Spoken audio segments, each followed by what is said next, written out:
बाळा, आमचीच आठवण काढत होतास ना, त्यामुळेच तर आम्ही प्रकट झालो.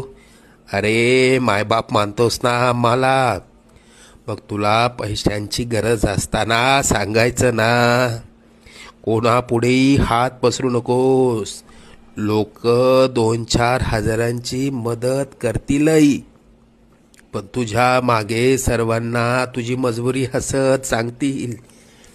आता तुला कोणापुढे हात पसरण्याची वेळच येणार नाही. तू आजपर्यंत भरपूर दुःख सहन केलंस.